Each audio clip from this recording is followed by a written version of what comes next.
топурагын алмаштырган, толугу менен алмаштырган. Биогумус менен кумдун коюп туруп кеткенбиз. Жөн эле бир 5-6 жаш ай жашаганы менен берип отурат да. 2 күндө ушунча результат берди да. Анан ошо неме кылып атканда, картошканын уругун эгип атканда, 1-2 күн алдын картошканын любой урукту, буудай урукту, арпа урукту, любой бардык уруктун түрүнү 2 күн биогумуска чылап туруп, биогумуска үстүнө неме менен кара материал менен жаап 2 күн коюп коебуз. 2 күндүн ичинде ошол урук өзүгө керектүү азык заттардын бүт баарын балалык кезден алат да. Эмбриондук немесин алып туруп, иммунитети көтөрүлүп, тез чыгат. Жерден тез көтөрүлүп чыгат. 20 күндө чыга турган неме 10 күндө, 12 күндө чыгып калат да, жерден чыгып калат. Өтө күчтүү болот. Анан өтө иммунитети көтөрүлүп, баягы табигый зыянкечтерге дагы күчтүү туруктуулук бере алат да бул. Немеле зыянкечтер дагы түшпөйт да буга. Канчалык иммунитети күчтүү болуп, организм күчтүү болсо, ошончо немелер түшө албайт да, зыянкечтер түшө албайт, оорулар түшүбөйт. Анан эбегейси түшүмдүүлүктү көтөрөт. Мисалы үчүн мен картошканы алсам, азыр ушундай картошка алай, ноокат, кайдарка немелерден гектардан 40 тоннадан картошка алышып атат. 50 тоннадан алып атат алдыңкы фермерлер. Биздин биогумус менен 80 тонна, 90 тонна алынат да. Buğdaydı 90 sentinerden. Nemeli 200 sentinerden жүгөрүп, ошо немени көтөрөт да бул. Түшүмдүүлүктү эбегейси көтөрүп койду. Курамында нитраты жоктугу дагы өттү бизге азыр бир бага жеткис неме болуп атпайбы? Мына шериктеш мамлекеттерге биз өтүп калдык. Азыр өндүргөн продукциябыздын курамында мына канча биздин күрүчтөрүбүз кайтып келди. 63 вагондогу жер жемиштер кайтып келди. Бардыгынын курамында Эстонияга барган экен лаборатория анализде 2 эсе 3 эсе нитрат чыкты да. Ушундай биз немени алып барсак, дыйкандарга түшүндүрүү иштерин айтып, байма-бай иштешпесек, булар дагы ошондой эле селитраларды, минерал жесемдиктерди мыкса, бул өтпөйт абай. Ар бир лабораторияда текшерилип өтүп кетет да бул чет өлкөгө. Ошол жагынан дагы азыр дыйкандар өздөрү эле билип калды, жетекчилерсиз эле биздин Айыл чарба министрлиги бул жагынан иштеген жок. Биздин айыл өкмөттөр иштеген жок, акимдер иштеген жок. Өзүбүздүн эле дыйкандар түшүм бербей койгонун өздөрү сезип ататтар. Таможня союздан немеден лабораториядан өтпөстүгүн өздөрү эле сезип калды. Азыр менин өзүм немемде ушул 30-35% эл ушул немеге күчтүү басым жасап өтөбүз деген каттуу аракеттерин коюп атат да. Ара районунун бир айыл өкмөтү алып кетти да, пахта менен тарбызга неме кылып ататтар. Аябай ушунчалык кызыгышып, ошол кайсы айыл өкмөт кеңесине чыгып турат. Айыл өкмөтүнүн депутаттары кеп кетти, өкмөттөрү келди, врачтар келди. Өздөрү келишип, өздөрү ушетим мен мага мастер-класс өткөзүп туруп, ушуга өтөбүз деген жыйынтыкка келип чыгып кетишип атат да ушул жерден. Бул нерсеге биз кааласагам, каалабасагам өтүшүбүз керек. Болду эми минералдык жер семеткичтен мен коммерсанттарды ошол немеде баш иштебеген şu kadrlarda kolunda tat demekçimin da. Senin oğlamdan kegen kut, ala taladan kegen kut yerden nimesini buzvağla, strukturasını. Sizlerin aklına çok cevap veresiniz. Erten ar kimge kanday mamile jasasa, oşonday mamile kaytat da.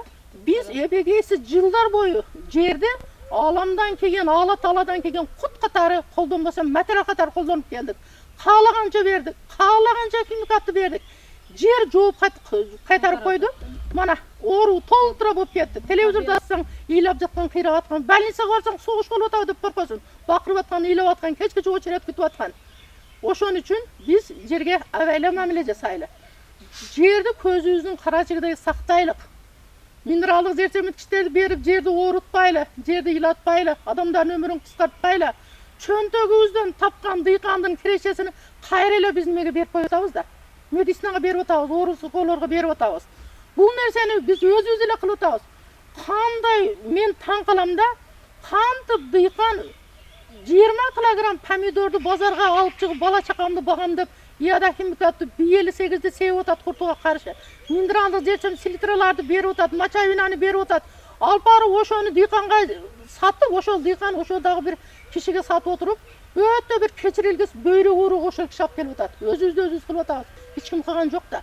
Кичине бала чаканы багабыз деп отуруп сабыр канат кылбастан өзүбүзгө ар бир киши өзүбүзгө душман болуп атабыз да. Кишилердин арасында билимсиз согуш болуп атат да. Бардык жактан ушу бир бала чаканы багады. Бала чаканы мына органика менен бакса болот. Адамдар мен азыр таң иссиз деген кишилер, иш орunu деген проблема көбөйүп кетти. Мигранттар деген проблема көбөйүп кетти да. Эгерде биз 6 миллион халк болсок, ошондон мен сөзсүз да адис катары, технолог катары гарантия мен айта аламын. Ошону 1,5 миллион киши иш менен камсыз болот да. Ошо 1,5 миллион киши акчасынан, чөнтөгүдөн акча коротпостон туруп өзүнүн огородудан, кафе, ресторандардан калган калдыктарды ошо базарларга койсо коробкалар толуп атат. Ошо коробкаларды алып келип эле жедирип отуруп эле ушу байып кетишибиз жөн эле да бизде. Бир кадам турат. Жөн эле ушу турат, бүт акча турат. Ошол акчаны кантип иштетишти биз билбейбиз. Ошону биз бардыгыбыздарды мен сурөнүп кетерим, көңүл буруп, ушу сөөлжан багып туруп, компот жасап туруп, органикага өтөлүк проблема жок.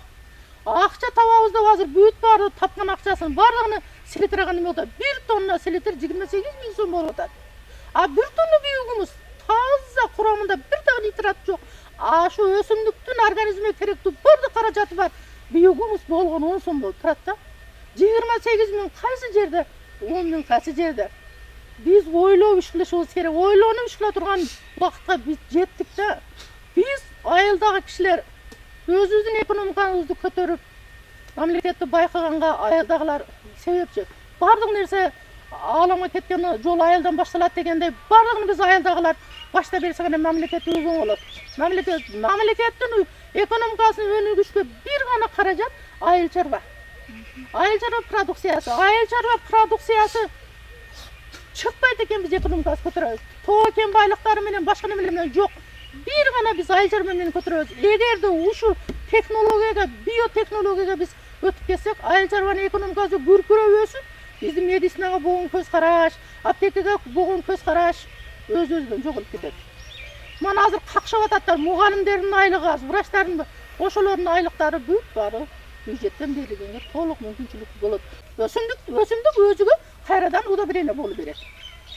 Эгерде биз ушу технология өтө турган болсок, табияттагы бир дагы калдык акчага айланмайынча калбайт да, бардыгы син ошо табигый калдыктардын бүт бардыгы акчага айланып кетет. Мисалы үчүн мен азыр үйдү пилесостого чыккан чаң сорушта чыккан эмелерди сөөлжаңа берем да. Элементарный бир оозго албагыс бир неме сөз, ушуну дагы жедирем да. Бүт баарын жейт. ХБ кагаздар, картондор, ХБ материалдар бүт бөлүнөт. Азыр полигондордо жатат, сасы кирип жатат. Бүт органикалык калдыктар.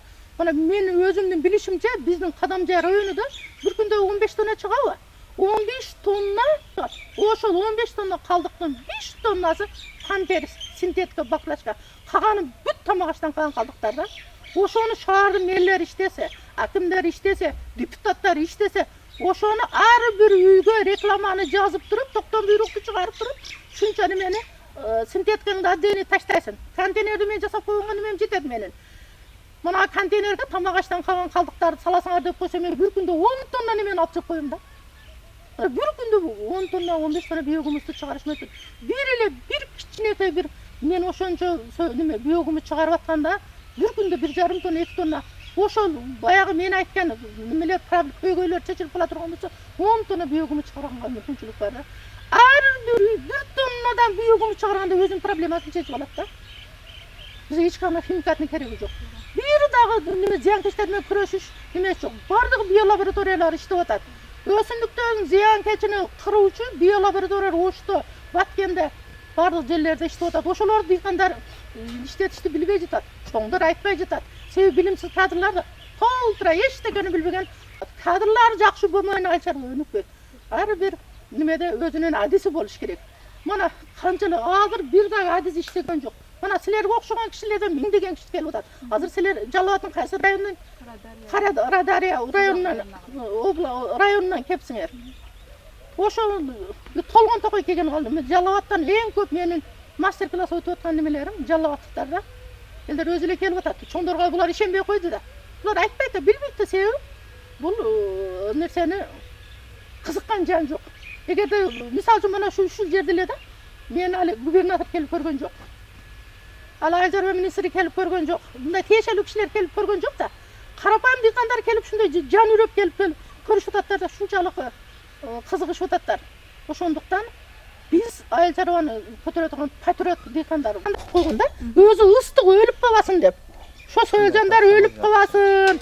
Шулар газ чыгарса шу менен шу жылуулук менен жашап турсун деп катты буйрук койду. А жазда температура көп болуп өлүп калат деп чөп жесин деп чөптү чыгарып койгон. Булардын сезондо жей турган тамагы эки немеге бөлүнөт да, этапка бөлүнөт. Кышта ноябрдан кийин кылып бересиңер, ноябрга чейин жашыл чөп бересиңер. Кафе ресторандардан жаман ат көттөр көп калат, ошолорду бүт баарын алып келесиңер. Укмуш жейт. Ошо баягы кафе ресторандан экте үч ашкананы алсаңар, карточка пияздарын немелерин тытып жейт. Булар ошолор түшүп калган жерде баары ошо немеге барып алат. Болгон жерде азыраак болот. Мына мен силерге айтып атпайбы, мына көрүп атасыңар, бир сөөлжөндө эркектик жана ургачылык бези бар да, мына. Мына азыр жумуртка коёт, бир мүнөттүн ичинде коёт, азыр эле коёт. Булар күрөк менен нерсеге баягы динде да катуу неме талап коюлган да. Арак ичкен, жаман жүргөн, уурулук кылган, анда мындай грязный кишилер келсе чыкпайт. Бетине өткөндө көрдүң го? Сач кетет. Ана немеде бул чыкпайт, мутуп чыгып бербейт. Көрдүңөр ана немесини, уже немени сүрүп чыгарып атат. Мына кетип атат аркага карап. Тукуму.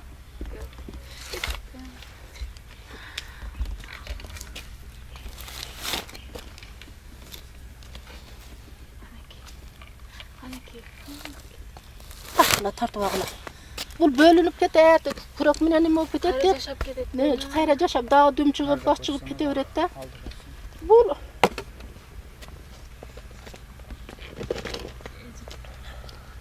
Агроном деген толтур эже сизге Алла Тааладан келген илим. ой мага Кудайдан да берген да. Ооба. Мени Кудай жакшы көрөт, мен муну факт билемин.